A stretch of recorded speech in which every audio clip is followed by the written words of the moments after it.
Bonjour à tous. Donc, comme je le disais tout à l'heure, je vous souhaite à tous une très bonne année et puis je vous souhaite la bienvenue dans notre premier webinaire de l'année. Donc, ce matin, Nathalie va nous faire une présentation autour des nouvelles fonctionnalités de l'ERP Cloud. Et ensuite, Sabine vous fera une petite conclusion et vous présentera les prochains sujets que nous vous présenterons dans cette même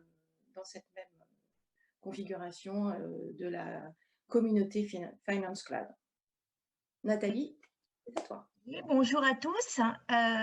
Donc effectivement, comme l'a dit Hélène, je vais faire un petit zoom sur ce qui a été livré en 2020, parce qu'il n'y a pas eu de communauté de présentation en 2020. Et puis, il y a des fonctionnalités importantes qui ont été livrées.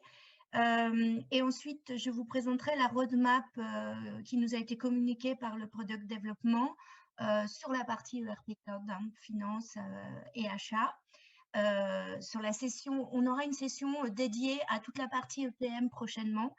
Mais là, aujourd'hui, le focus est vraiment ERP. Et je ferai un petit point sur la partie Customer Connect. Je reviendrai rapidement sur cette plateforme et ce forum qui est à disposition et qu'il ne faut pas hésiter à utiliser. Et donc, on aura à la fin une session de questions-réponses. Alors, je propose de prendre toutes les questions qui seront dans le chat à la fin pour que ce soit un peu plus simple. Et ce n'est pas pour vous embêter, mais je vais demander à Élise Collas, notre administrateur, de tous vous mettre en mute, juste pour éviter des bruits d'interférence qu'on pourrait avoir, parce que je sais que nombre d'entre vous sont chez eux et parfois on a le facteur qui sonne ou voilà, les enfants qui viennent nous parler. Donc, pour éviter tous ces bruits de fond, en fait, on va vous muter, mais on enlèvera le mute à la fin sur la partie questions-réponses. Donc, je vais démarrer cette présentation par le retour sur les principales fonctionnalités, mais surtout, je voulais introduire cette session par un extrait d'interview de Safra Katz, notre présidente directeur général d'Oracle, qui a témoigné et qui témoigne sur la partie stratégie d'Oracle et qui introduit un peu cette stratégie et qui explique pourquoi on embarque de l'innovation et pourquoi toutes nos futures roadmaps sont axées vraiment sur l'innovation et qu'on met en œuvre dans nos solutions pour transformer et digitaliser la fonction finance. Alors, on voit apparaître que l'intelligence artificielle et le machine learning de plus en plus dans la fonction finance, ça transforme vraiment radicalement le fonctionnement des entreprises. Et puis, ça tend à automatiser au maximum, à supprimer les tâches routinières pour vraiment faire évoluer les fonctions finance vers de l'analyse et tout ce qui est plus autour de la définition des axes de croissance et puis participation à des stratégies d'entreprise très importantes. Donc, nous, le focus autour de la finance sur les prochaines roadmaps et sur ce qui a été livré l'année dernière, c'est vraiment un focus autour de l'innovation. Donc, sur cette partie innovation, effectivement, on met à disposition un certain nombre de fonctionnalités pour gagner en efficience. Alors, le premier but, c'est d'aller digitaliser la fonction finance au maximum au travers des nouvelles technologies pour gagner en agilité, en réactivité, pour aller beaucoup plus vite sur le traitement des données comptables au quotidien. Du coup, effectivement, le but, c'est d'utiliser toute cette nouvelle technologie qui sont embarquées dans nos solutions pour accroître l'efficience de la finance. Donc, grâce au machine learning et à l'adaptive intelligence, donc l'intelligence artificielle, qui permettent d'automatiser au maximum et même d'aller faire de l'analyse d'informations, d'aider à l'analyse d'informations et de faire des suggestions pour les comptables. Et tout ça dans le but vraiment de faire évoluer les comptables et les directions financières comme vraiment des partenaires stratégiques qui vont travailler plus sur de l'analyse de données. Alors, donc vraiment l'investissement, cet investissement qu'on fait, il est vraiment axé autour de cette automatisation, c'est autour du machine learning, l'auto-apprentissage, d'algorithmes intelligents qu'on va pouvoir livrer dans la solution. Et puis, sur la production d'analyses prédictives. Donc ça, plus sur la partie EPM, on est capable, et vous le verrez dans la partie roadmap EPM, de livrer, d'enrichir les données avec des données de sources externes, les données de l'entreprise, pour pouvoir aller faire de l'analyse prédictive et améliorer du coup les forecasts. Et puis faire aussi du scénario modeling, de travailler sur des axes d'évolution au sein de l'entreprise en fonction de données externes qu'on va pouvoir embarquer dans la solution. Et puis le troisième point, c'est vraiment améliorer la collaboration pour vraiment faire du pilotage proactif au sein de l'entreprise. Donc, on livre de l'intelligence artificielle, de l'adaptive intelligence dans toutes nos suites applicatives. Donc, on en a livré dans la partie CRM, on en livre dans la partie supply chain, on en a dans la partie RH, mais également dans la partie finance. Donc, on a déjà livré un certain nombre de choses, notamment des chatbots, des assistants digitaux, des chatbots. Sur toute la chaîne de dépenses, on a livré, on attend le premier axe, hein, ça a été sur la chaîne de dépenses, la comptabilité fournisseur, où là, on a livré beaucoup d'intelligence artificielle et d'automatisation. Sur tout le pilotage de clôture aussi, Intelligent Process Automation, où là, on a pas mal de tâches qui sont aussi automatisées. Et puis là, on verra que dans la roadmap, on commence maintenant à délivrer. On continue d'enrichir cette partie-là, mais on va commencer à livrer de l'intelligence artificielle sur la partie client. Donc, on va venir sur les évolutions. Alors, je sais que les évolutions qui ont été livrées l'année dernière. Alors, vous êtes nombreux à m'avoir contacté pour me poser des questions concernant le nouvel OCR, donc l'Intelligent Document Recognition, donc l'IDR, hein, qui ne s'appelle plus du coup OCR, mais IDR. Alors, la bonne nouvelle, c'est qu'il est disponible. La moins bonne nouvelle, c'est qu'il va falloir attendre que votre data center passe en Gen 2, mais il y a quand même une bonne nouvelle, c'est que ça va très très vite. Les data centers, là, il y a beaucoup de clients qui sont là aujourd'hui, qui ont reçu un courrier leur indiquant qu'ils passent en data center Gen 2, et du coup, le fait de passer en data center Gen 2 fait que au moment de l'upgrade, on vous livre toutes les fonctionnalités sur l'OCR pour qu'il devienne IDR, Intelligent. Voilà, on va le rendre intelligent sur cette prochaine version. Alors, j'ai une mini démo donc, pour vous mettre un peu l'eau à la bouche et vous montrer à quoi ça va ressembler. Donc, on y va. Donc, le premier point, hein, c'est que cette intelligence qu'on embarque dans le nouvel OCR, ces nouvelles fonctionnalités qu'on va livrer, c'est tout d'abord ce machine learning. Donc, il va être auto-apprenant, il va apprendre des corrections que vous allez lui indiquer dans l'outil, mais surtout, il est livré déjà avec des milliers de documents. On l'a déjà entraîné, donc il n'est pas livré vide, il ne va pas s'enrichir que de votre donnée, parce qu'on l'a entraîné avant de le livrer dans les versions qui arrivent. Du coup, il est 2 fois plus rapide que l'ancien OCR. Et il a une particularité qui n'est pas négligeable, c'est que du coup, il peut travailler à partir de plusieurs formats, et notamment ce fameux format PDF. Donc, on oublie le TIFF, on l'oublie, il est toujours présent, le formatif, mais c'est vrai que le formatif n'était pas très .TIF, là, il n'était pas très pratique lorsqu'on était dans l'application, parce que pour naviguer dans la facture, ce n'est pas aussi simple que lorsqu'on l'est en format PDF.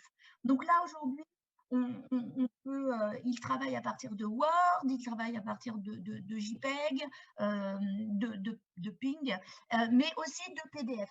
Et ça, c'est vraiment une fonctionnalité majeure. Alors, à quoi il ressemble? Donc, on va aller sur cette petite démo. Donc là, vous avez un pupitre. Alors, ergonomie Redwood, hein, c'est notre fond d'écran et notre ergonomie de RP Cloud. Donc, on est sur le pupitre des factures fournisseurs, et sur ce pupitre des factures fournisseurs, on voit qu'il y a une facture ici pour lequel il y a un numéro de facture qui manque. Donc, on est toujours dans ce concept de travail par exception, on automatise, on importe tout au maximum, et puis il y a des exceptions, il y a des choses sur lesquelles il faut qu'on travaille. Donc, l'OCR n'a pas pu reconnaître un numéro de facture. Donc là, on ouvre la facture en tant que telle et on a les champs qui manquent, et on voit qu'il y a le numéro de facture qui manque ici et qui est en rouge, qui est un champ indispensable pour pouvoir faire rentrer la facture dans le processus d'approbation. Donc, il y a le scan de la facture en PDF à côté. Et puis, lorsqu'on va cliquer sur le numéro de facture pour pouvoir le modifier, le système nous suggère des champs, donc qui nous dit à 89%, je suis confiant sur le fait que la facture, le numéro de facture, c'est le vert. 60%, ça pourrait être celui-ci, puis à 25%, voilà, le rouge là. Donc, il suggère, mais il peut se tromper aussi dans sa suggestion, il demande confirmation. Et le fait de dire, effectivement, c'est le vert, moi je considère que c'est le vert mon numéro de facture, donc voilà, c'est celui-ci. Eh bien, le système dit, OK, je l'ai enregistré, et puis j'ai appris de cette erreur. Donc, j'ai appris de mes erreurs et je vais la prochaine fois considérer que le numéro de facture est ici. Donc, on retourne sur le corps de la facture et puis on va pouvoir se dire, ah ben oui, mais là, moi, je ne suis pas d'accord sur les conditions de règlement parce que sur les payment terms, typiquement, c'est pas net, c'est pas à 30 jours net, mais à 45 jours net, mais à 30 jours net. Donc, on valide la facture comme telle, on fait nos modifications. Et donc, on voit que la facture est rentrée dans un processus d'approbation avec notre payment term net 30 et elle est en attente d'approbation. Et puis, lorsqu'il y a la nouvelle facture qui arrive pour ce même fournisseur, eh bien, le système la remplit automatiquement. Donc, elle ne tombe plus en exception, elle tombe dans un workflow d'approbation directement parce qu'il a pu reconnaître le numéro de facture. Et lorsqu'on l'ouvre, ce qui est intéressant, c'est que l'outil nous indique qu'il a appris des précédentes factures et c'est comme ça qu'il a rempli les champs en ayant appris des précédentes corrections qu'a pu faire le comptable. Et donc, il a appliqué le net 30 jours et puis il a bien été chercher le numéro de facture là où il se trouve sur le document. Donc voilà, ça c'est la manière dont va fonctionner l'OCR demain. Et en complément de l'OCR, on a une nouvelle fonctionnalité qui a été livrée en 20B en Early Adopter, mais qui n'est pas encore disponible pour tout le monde. Elle sera disponible, elle est dans la roadmap, elle sera disponible en 21C. Donc là, je fais un peu un appel à nos clients ERP Cloud qui ont Payables. Si vous souhaitez être Early Adopter, n'hésitez pas à me contacter pour tester ce programme d'apprentissage de compte comptable. Alors, le système fait quoi? Le système, il va aller regarder dans la base comptable les imputations comptables qui ont été faites pour ces factures. Alors, ça concerne les factures qui sont non rapprochées d'une commande, c'est des factures sans commande, qui ont été scannées ou pas, donc par l'OCR. Donc, vous n'avez pas besoin d'avoir l'OCR pour être early adopter, mais notamment ces factures, lorsqu'elles sont importées, vu qu'il n'y a pas de commande, le système n'est pas capable d'aller détecter l'imputation comptable tout seul. Eh bien, avec Intelligent Code Defaulting, donc il va pouvoir demain aller checker la base dans la base comptable et dire, voilà, les dernières fois où tu as reçu cette facture, l'imputation comptable était celle-ci et je te propose les différentes imputations comptables pour que tu choisisses, pour pas que le comptable il aille à aller se creuser la tête en disant pour qui était cette facture, donc voilà, et sur quel compte je vais la mettre. Donc, l'idée, c'est d'automatiser encore une fois le traitement de la facture comptable pour aller beaucoup plus vite dans son traitement, de pouvoir automatiser bien sûr cette saisie, mais il y a toujours un workflow de validation. Le système, il est intelligent, mais son intelligence sert à faire de la suggestion. Donc, et du coup, on va vraiment pouvoir, ce qui est intéressant, c'est que le système va continuer d'apprendre au fil du temps et du coup, il va s'améliorer sur les suggestions qu'il va pouvoir faire. Donc ça, c'est livré depuis 20B en Early Adopter et ça arrivera pour tout le monde en 21C. Le Supplier Categorization, alors ça, on a mis aussi, on a livré en 20A de l'intelligence sur la reconnaissance et la catégorisation des fournisseurs. Donc, les données collectées sur les entreprises vont permettre de les classer, de les catégoriser intelligemment. Puis, le but, eh bien, du coup, c'est d'aller pouvoir améliorer les négociations avec les fournisseurs dans les cycles d'achat ou aussi dans les conditions de paiement et pouvoir identifier et minimiser les risques dans toute la chaîne d'approvisionnement. Et puis, ça va permettre aussi de mettre en avant des fournisseurs stratégiques pour l'entreprise. Donc, il y a un certain nombre de KPI qui sont renseignés sur la fiche automatiquement pour les catégoriser et qui sont donnés, mis à disposition des comptables. Un autre sujet, c'est l'Intelligent Payment Discount, donc aussi disponible depuis 20A, qui fait de la suggestion de négociation d'escompte pour paiement anticipé. Donc, le système va s'enrichir de données spécifiques liées aux fournisseurs, de données externes, et dynamiquement, au moment des campagnes de paiement, ou au moment des échéances, il va proposer au comptable de négocier des paiements par anticipation sur des fournisseurs pour optimiser les remises qu'on pourrait avoir avec ce fournisseur. Donc, le système va se projeter en disant, si tu payes maintenant, eh bien, tu pourras obtenir tel temps d'économies et il y a différentes steps en disant, si tu payes aujourd'hui, c'est tant d'économies, si tu payes demain, tu feras tant d'économies, puis si tu es à échéance, voilà, ça compare en fait les économies que le comptable pourrait faire, enfin, le trésorier pourrait faire en paiement, en faisant un paiement par anticipation sur ce fournisseur. Et puis, en 20B, on a livré un nouveau module. Alors, ce nouveau module, c'est la gestion des joint ventures. Donc c'est un module qui va travailler en coexistence avec la finance, on va voir le flux ensuite, qui permet de donner aux partenaires la capacité de gérer tous les coûts, toutes les charges, tout le chiffre d'affaires, toutes les répartitions et tous les risques dans le cadre d'une joint venture en fonction des participations des partenaires de cette JV. Donc, le processus, c'est qu'on a la partie finance de l'entité de la JV qui va comptabiliser les écritures auxiliaires, qui va donc tout ce qui est dépenses, tout ce qui est recettes, tout ce qui est gestion du cash, et le système va pouvoir aller traiter des répartitions et des frais de ces frais généraux. Donc, ça impacte à la fois la compta auxiliaire et la compta GL.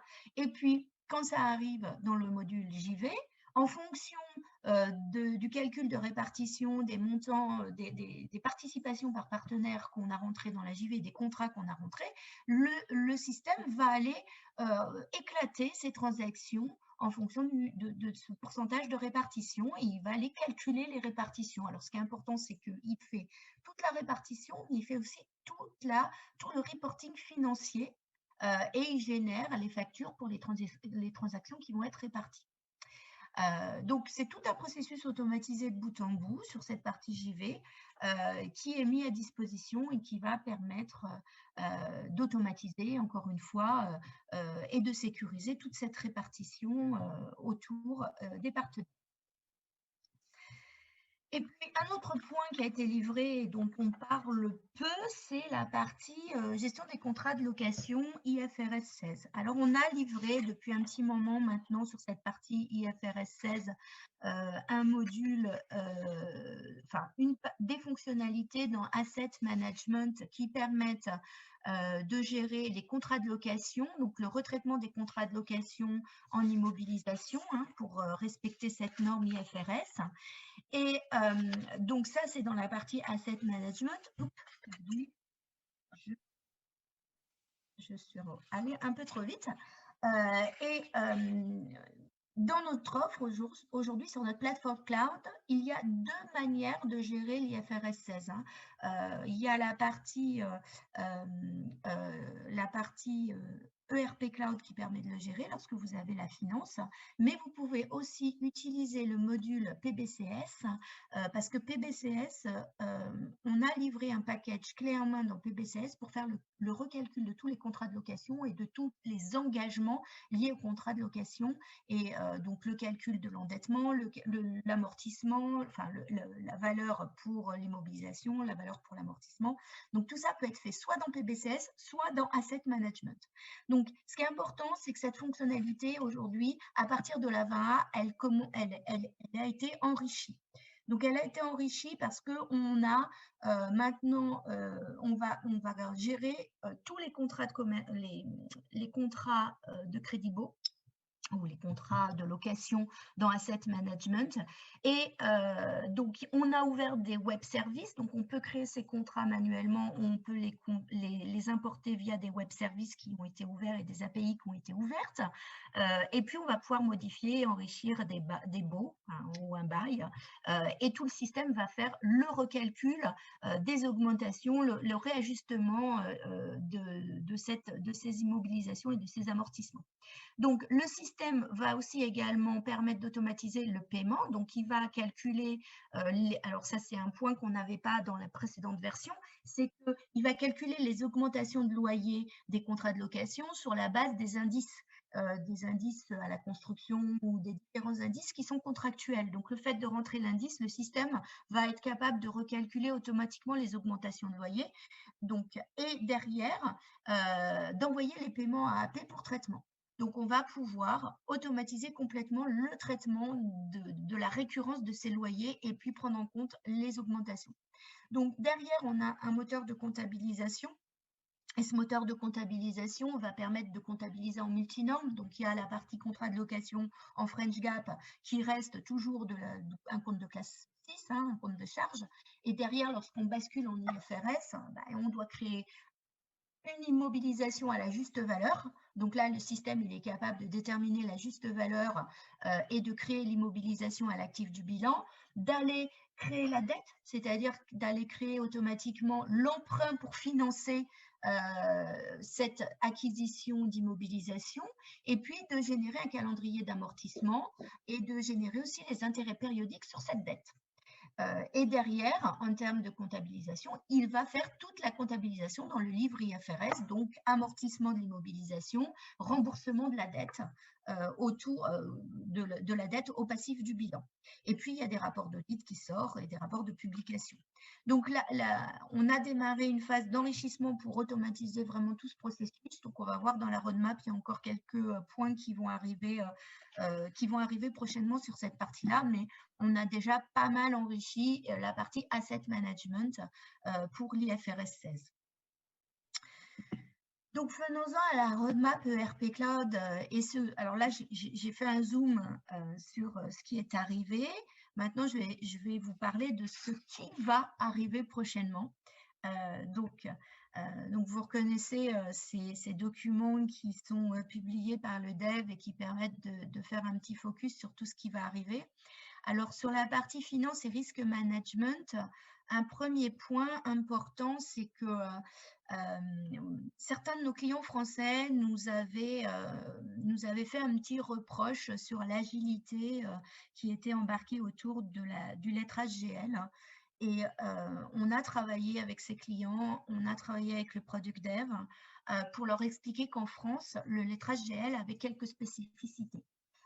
Donc, ils nous ont écoutés, on a expliqué, on a défini le business case, et donc en 19D, on a eu une livraison d'une nouvelle version de lettrage dans GL qui permettait d'enrichir les critères de lettrage, mais qui aussi permettait, dans le cadre des exceptions, c'est-à-dire que le lettrage, on lui met des critères dans le programme, il va lettrer en automatique les données dans la comptabilité générale, et tout ce qui n'a pas été lettré, on l'exporte en Excel et on le retravaille en Excel. Donc ça, c'est ce qu'on avait obtenu du dev en 19D. Et puis, à la suite de ça, on leur a expliqué, bah oui, mais nous, il y a cette notion de date d'effet en France, hein, de la fameuse as of date, donc qui est prise en compte dans le lettrage. Maintenant, il faut qu'elle soit prise en compte et que ce soit stocké dans des tables pour qu'on puisse le prendre en compte dans le reporting. Donc, la bonne nouvelle, c'est qu'en 21A, on peut maintenant, le dev nous a livré du reporting pour le lettrage GL, prenant en compte la fameuse date d'effet, donc la as of date. Donc ça, c'est quelque chose qui est, voilà, 21A, on est dedans, ça arrive là sur le premier trimestre. Derrière, sur ce qui va arriver, vous voyez sur la partie Financial Management, donc la première partie, ça va être de l'amélioration de workflow. C'est-à-dire que lorsque vous allez faire des workflows, alors vous savez, les workflows, on les livre, hein, les workflows d'approbation, vous pouvez en faire ce que vous voulez dès lors qu'ils existent. Mais s'ils n'existent pas, il faut utiliser le pass pour les créer. Donc, progressivement, on met en place du workflow un peu sur tous les flux. dans le RP Cloud, et notamment là sur les ajustements de budget dans GL. Lorsqu'on va faire des ajustements sur du budget qui a déjà été chargé, maintenant on a un workflow qui arrive, qui pourra être mis en œuvre rapidement et modifié et utilisé par tout le monde. Il y a une modification de l'accounting hub, du fameux interpréteur comptable. Donc, ils ont simplifié tout ce qui était configuration. Donc, ça va arriver. Le cash pooling. Donc, cette partie cash pooling, elle est importante. Aujourd'hui, dans la partie cash management, vous pouvez faire du cash pooling manuellement entre deux comptes. Aujourd'hui, on va livrer des demain, on livre des fonctionnalités sur le cash pooling pour automatiser et mettre des règles pour aller générer le cash pooling en automatique, le rééquilibrage financier des comptes bancaires automatiquement en fonction de règles. Après, un peu de localisation sur les US qui va être livrée, des ajustements. Sur la partie payable et expense management, on a une collaboration, enfin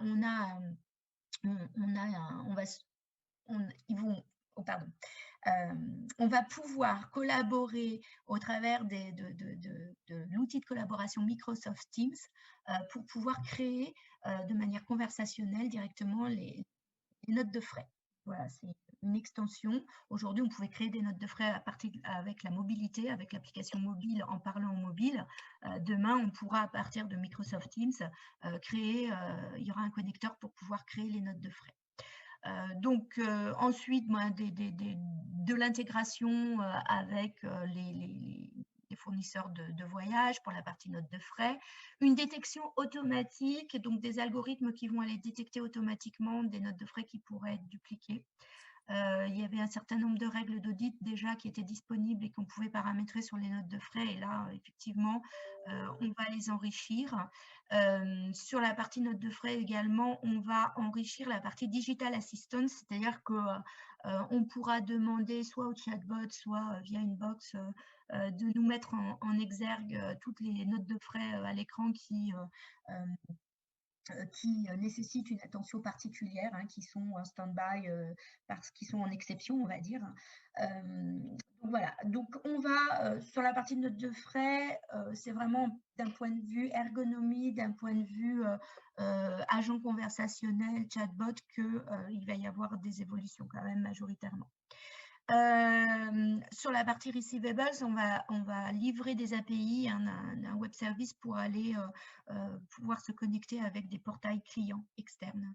Donc, on ouvre la solution vers l'extérieur. Et ensuite, on améliore pas mal toute la partie risk management. C'est un de nos focus, et advanced control. Alors, je vous rappelle que cette brique risk management livre en automatique des contrôles sur la séparation des tâches, mais également des contrôles sur la qualité de la donnée financière. Et ces algorithmes sont entièrement modifiables. Donc, voilà. Donc là, il y a un certain nombre d'évolutions qui arrivent sur cette partie. Et puis, on voit donc alors, upcoming, c'est la prochaine release. Future, c'est les prochaines releases de l'année. Donc, on n'a pas encore défini. C'est des choses sur lesquelles on est en train de travailler et qui sont en train d'être développées. Donc, ce ne sera pas en 21A ni 21B parce qu'elles sont figées. Ce sera C ou D. Et donc là, on voit que sur toute la partie, la première partie, c'est l'automatisation de certains flux pour l'IFRS 16 qui vont arriver, qui vont être livrés sur Asset. Donc, on va terminer de ce programme Asset IFRS 16, va le compléter. Et derrière, va y avoir aussi des workflows d'approbation sur les transactions autour des immobilisations. Donc, il n'y avait pas de workflow sur cette partie-là, ça va arriver. Et puis, sur le cash forecast aussi, on va livrer du machine learning pour aider aux prévisions de trésorerie. On voit qu'il y a pas mal de machine learning aussi qui va arriver sur toute la partie chaîne de dépenses. Ça, c'est un point sur lequel il travaille et je vais y revenir après j'ai un peu plus de détails sur tout ce qui est adaptive intelligence.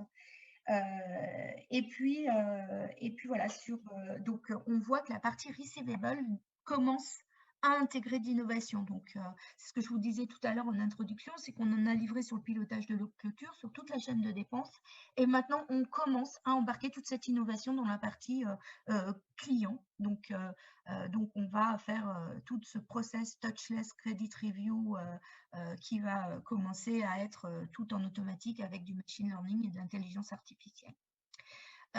Et puis certains points de risque management qui vont des compléments de fonctionnalité.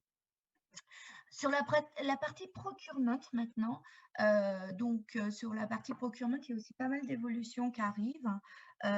Donc notamment, on a ce New Self-Service Procurement Mobile, donc une nouvelle application mobile pour faire des demandes d'achat, hein, pour tout ce qui est gestion des demandes d'achat.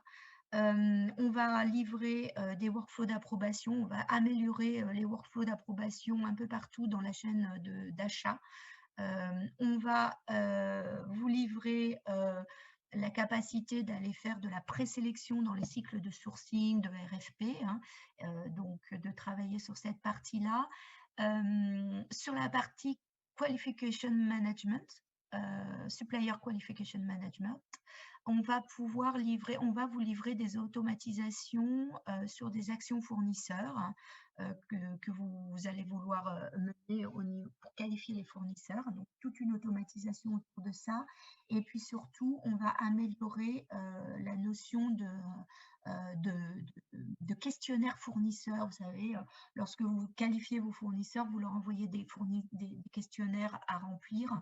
Donc, toute cette partie questionnaire va être vraiment améliorée pour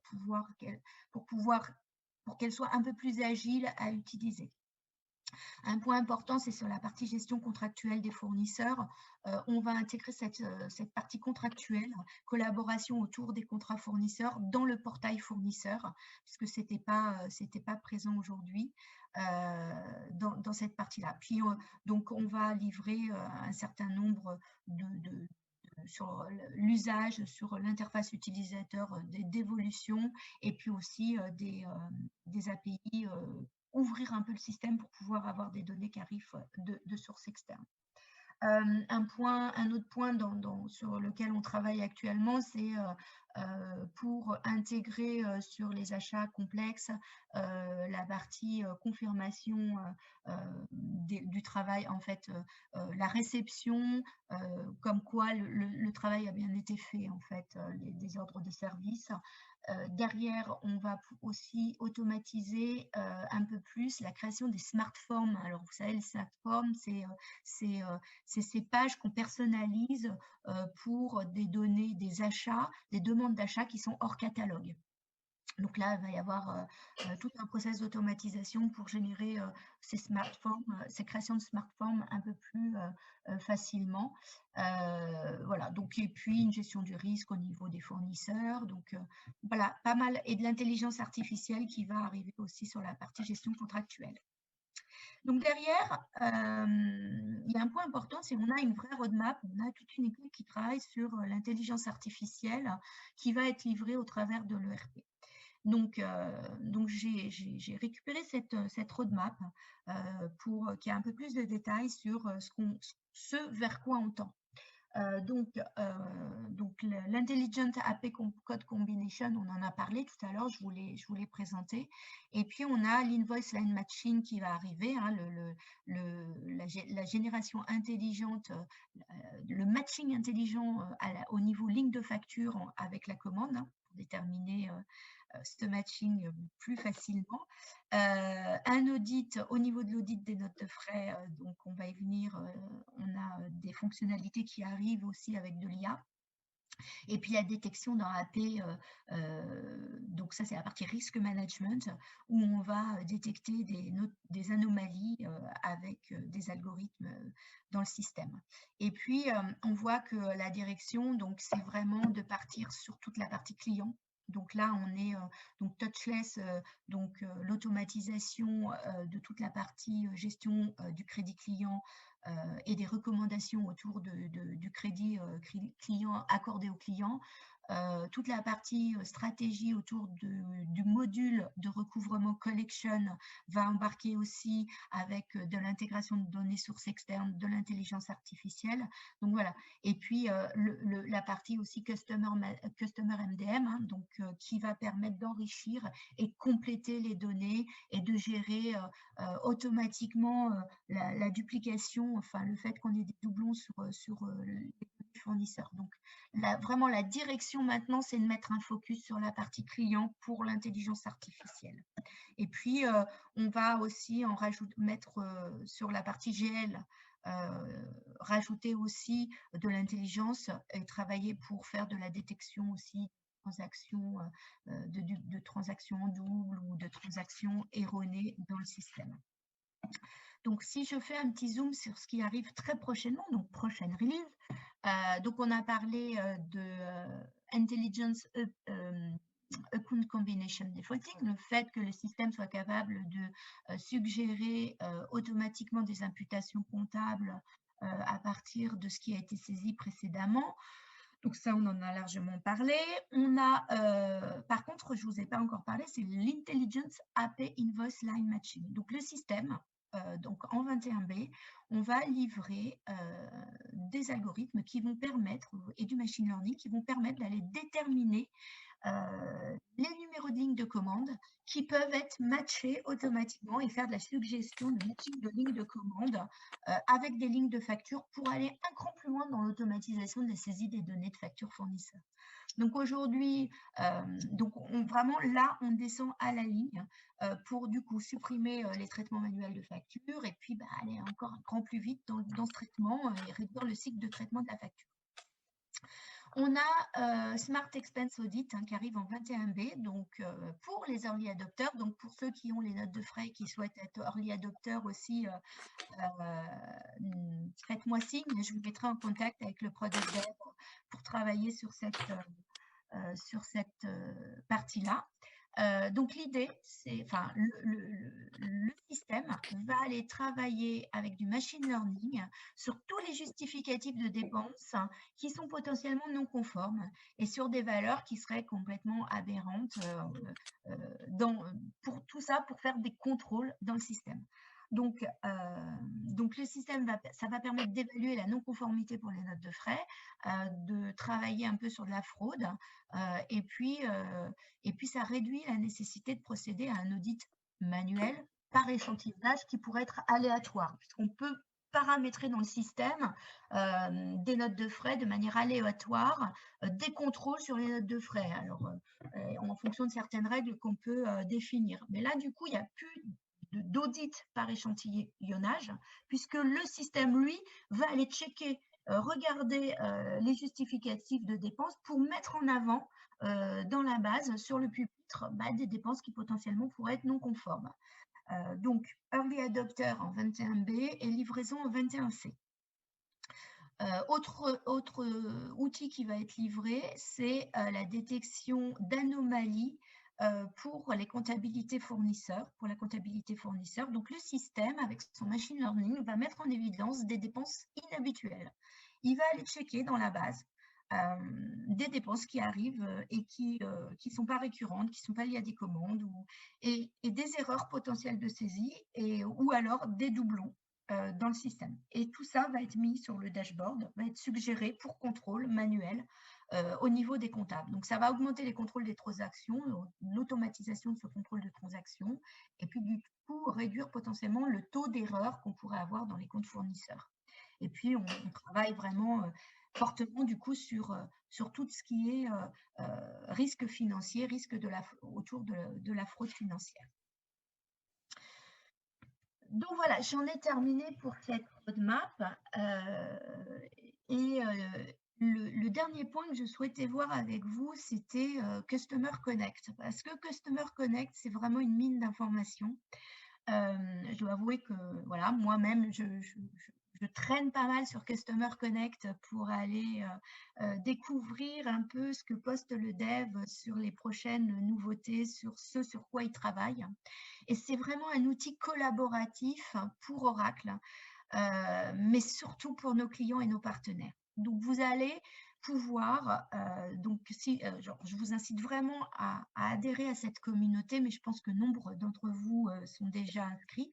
On a aujourd'hui plus de 223, presque 224 000 membres, 149 802 posts, et puis plus de 446 000 commentaires.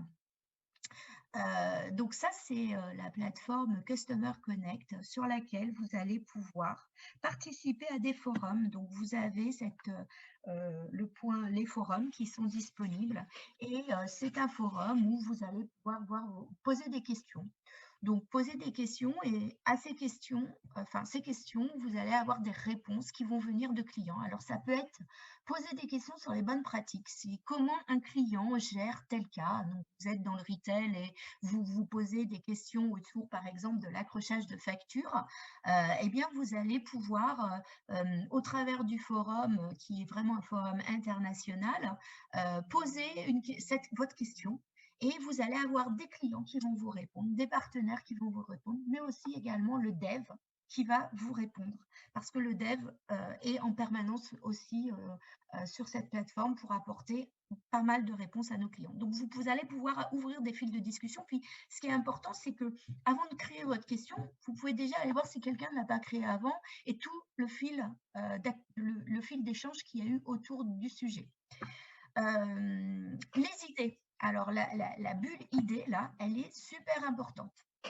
Parce que cette bulle idée, par exemple, tout à l'heure, je vous ai parlé des évolutions qu'on a demandées aux équipes de développement sur la partie réconciliation, lettrage GL.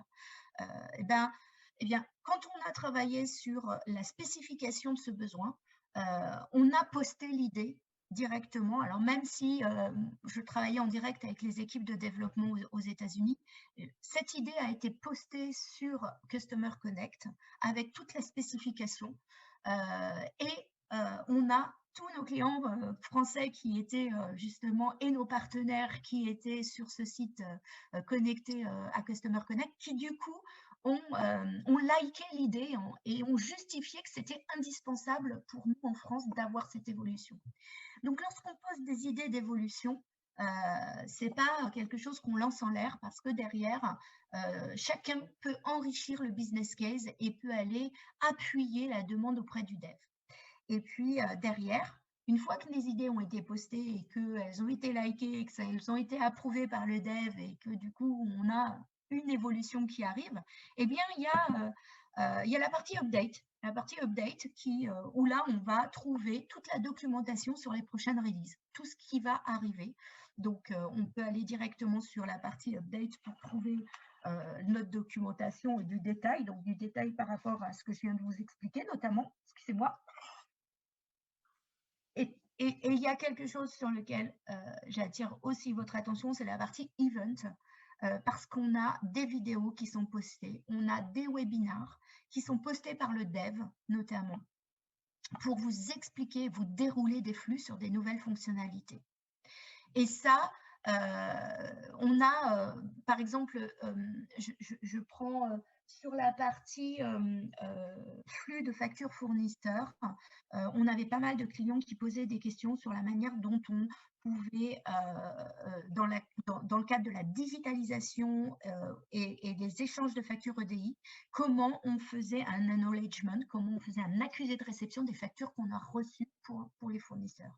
Et bien, si vous allez dans Event, vous allez trouver une vidéo du dev qui explique comment paramétrer le flux qui permet de renvoyer au fournisseur un accusé de réception de sa facture fournisseur dans nos systèmes via l'échange de données. Donc voilà, et je ne sais pas si vous avez des questions sur la localisation aussi, vous les posez, et il y a un certain nombre d'informations aussi de notre service localisation qui est mis à disposition sur cette partie Customer Connect. Donc c'est vraiment une mine d'informations. C'est nouveau, hein, c'est nouveau depuis qu'on a ERP Cloud, parce qu'en fait, on souhaite vraiment avoir une communauté de clients et rentrer dans une relation de partenaire avec nos clients. Donc, c'est vraiment la grande nouveauté, et je trouve que c'est très convivial, et voilà. je vous incite à vous inscrire, je vous incite à vous mettre des alertes aussi, parce qu'une fois que vous êtes inscrit sur ce forum et qu'il y a des sujets, si par exemple vous êtes en charge de la comptabilité fournisseur, eh bien vous déclarez que vous voulez être informé de tout le fil d'actualité, de tout ce qui se passe autour de la comptabilité fournisseur, et vous avez des récaps par mail qui arrivent régulièrement pour vous dire ce qui se passe, des vidéos qui vont arriver, des fonctionnalités qui vont arriver, donc plutôt sympathique à utiliser.